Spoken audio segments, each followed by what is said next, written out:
What's up everyone, Andrew Bainey here, and on today's video we're going to take a step away from the guitar and talk a little bit about mixing. So this video is sponsored by two different companies. One of them I'm sure most of you have heard of before. They are of course called Sennheiser. They make amazing headphones, mics, and tons of other stuff.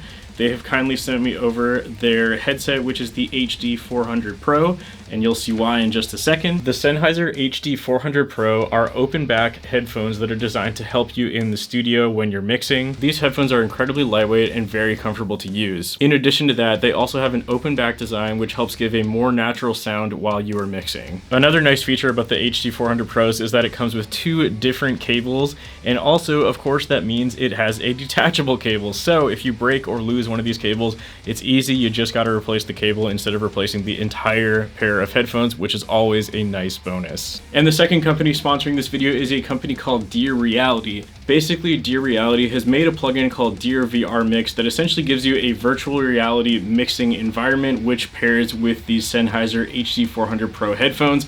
If you don't have these particular headphones, don't worry, however, it is also compatible with 44 of the other most popular headphones commonly used for mixing. So here's the thing, most people don't really have the luxury of mixing in an actual sound treated room. Most people are mixing on headphones, and this is kind of a nice way to give yourself a virtual mixing environment that sounds like you're in a professional studio without, of course, costing an absolute fortune. Another cool thing about this plugin is that you can do mix checks. So if you're like me and you actually do have a room where you can mix, sometimes you might notice that when you take your mix out of the room and into the real world, such as, checking it in your car, it doesn't sound quite how you want. So with that all being said, we're going to go over to the computer, listen to some music, and see what this plugin actually does. Okay, so now we're going to take a look at all the specs and features of the plugin. As you can see when you pull it up, it looks like this. Basically giving you that virtual control room like I was mentioning earlier.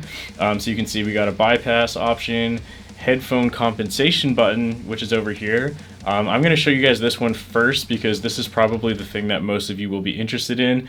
So I have this turned on because, like I was mentioning earlier, I am using the Sennheiser HD 400 Pros. So if you have a pair of headphones that's supported by this plugin, basically you would just click the HP compensation button and then click this model button, and it gives you a list of all the different headphones you can use with this plugin. So again, since I'm using the Sennheiser HD 400 Pros, I just went ahead and selected that. You can see it gives you a few additional options here, such as gain, trim, and then a high pass and low pass. I personally left those all at default, but if you want, you can play with those too.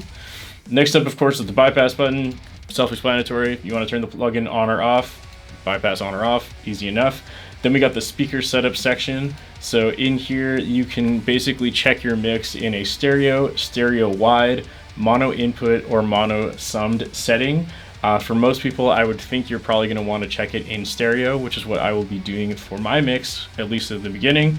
And then next up down here is the control room options. This is where things get really interesting. So as you can see here, we have a scene drop-down menu. When you open this up, there is a few different work environments. So for mixing, you have mix room A, B, or analytic dry. And then to check your mix, you can check it in a car, club, home theater, kitchen, living room, or stadium. So as I was mentioning in the beginning of this video, this is kind of the meat of this plugin. Basically, you're going to want to take a look at all of these different options to check your mixes in a few different environments so you can make sure that it translates well across the board. Next up, there are two other options, an ambience and a focus slider. So for the ambience, that basically controls the amount of reflections and decay that are being mixed into your overall virtual sound experience. And then the focus slider basically lets you centralize or widen your mix. And then last but not least, there are two different dials. One is for head rotation and one is for master gain. The only thing that I've done to this so far, other than selecting my headphones, is I've also increased my master gain a little bit because I was finding that it was a little too quiet. So I just bumped that up to 6. Other than that, all other settings are at default. Let's take a listen to how it sounds. So we're going to start off with this plugin bypass so you can hear what my mix sounds like before this plugin is enabled, and it sounds like this.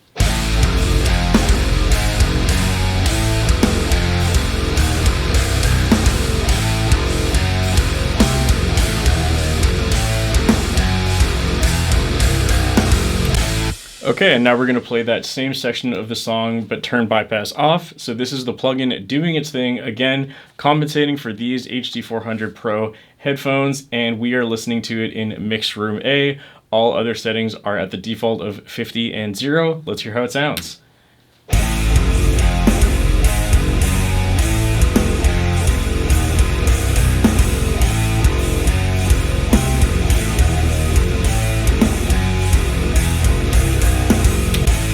So as you can hear, a pretty big difference in sound right away. We're gonna keep going and listen to that again in mix room B.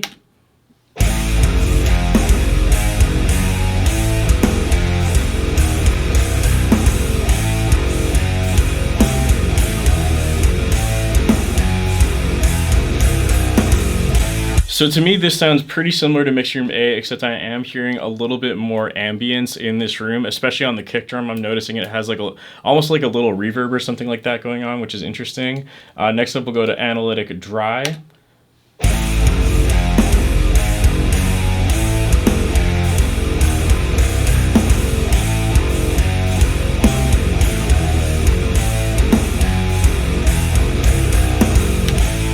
Okay, so those are the three main mix environments. Again, this is most useful for people who can only mix with headphones and don't have a properly treated room. This is a really cool way for you to kind of go through three different mix settings and check your mixes there. So next up, we're gonna go through the second set of options, which are the check options. Again, this is more useful for if you've already mixed something and you wanna check it in a few different environments to make sure that your work translates. So we're gonna go ahead and check what this mix sounds like in a car.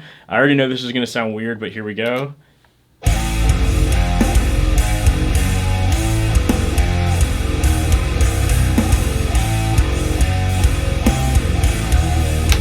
So obviously sounds way different than in the mix rooms. We're gonna play that again and just cycle through the rest of them real quick so you can hear how it sounds on the fly.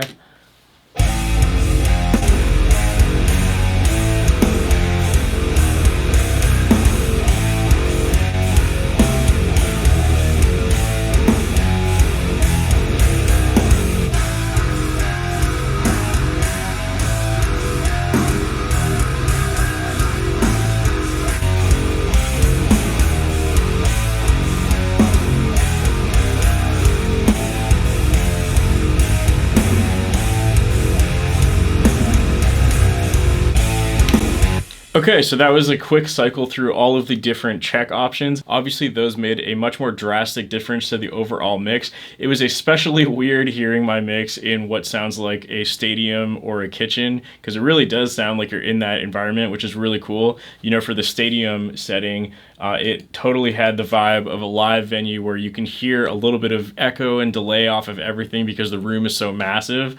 So that was really interesting. Or in a kitchen where everything sounds kind of like tinny and smaller because there's, you know, a lot of ceramic and other stuff in the kitchen that usually reflects a bunch of sound waves around in not such a nice way. But again, it's good to check your mixes in those different environments because you want to make it sound the best it can possibly sound across the board. So we're going to go back to mix room A, and next we're going to play with the speaker setup option. There's only a couple of these. So as I was mentioning earlier, I have it on stereo by default, but you can also switch between stereo, stereo wide, mono input, or mono summed. So we're going to take a listen to what difference that makes right now. So we'll start with stereo and cycle through them.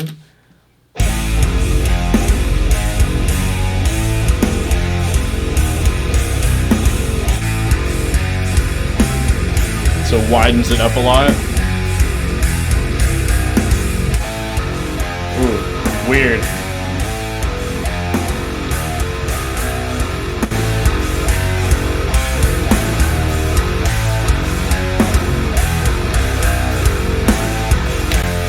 Okay, so that's a really cool way to check your mixes as well.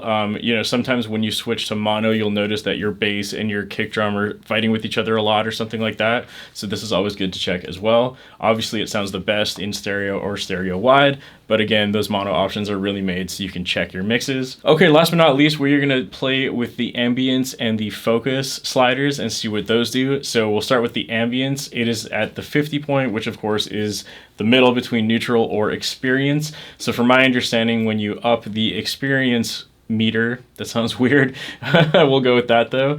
Basically, it would add more, you know, in-room reverb and stuff like that to your mix. So we're gonna go that way and hear how it sounds.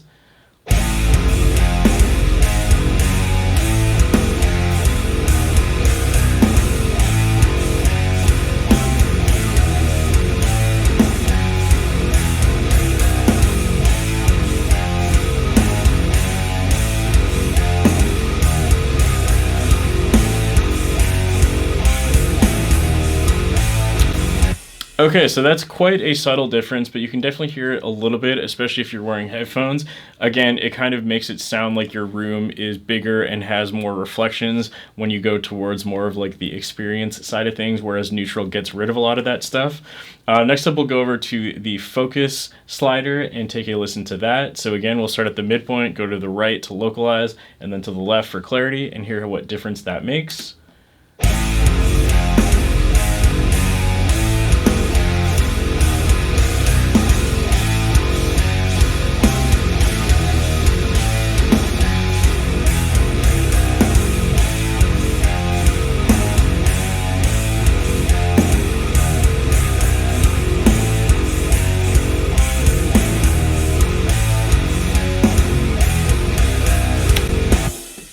Okay, also an interesting way to check your mixes. To me, I didn't notice too much difference when I bumped up the clarity, but I definitely noticed a difference when I moved the slider over to the localized side. It almost made my mix sound like it was thinner and not as wide or something like that. Pretty interesting stuff. Okay, that'll be all for this video. Thank you all so much for watching. If you're interested in getting DearVR mix, go check out the link. It's in the pinned comment or the description below. There is also a free 14-day trial if you want to try it out for yourself and see if it's right for you. What's the harm in trying, am I right? So with that all being said, thank you all so much for watching this video. A big thank you to all my Patreon members whose names are on the screen right now. And that's all I got to say. Thanks for watching. I'll see you next time.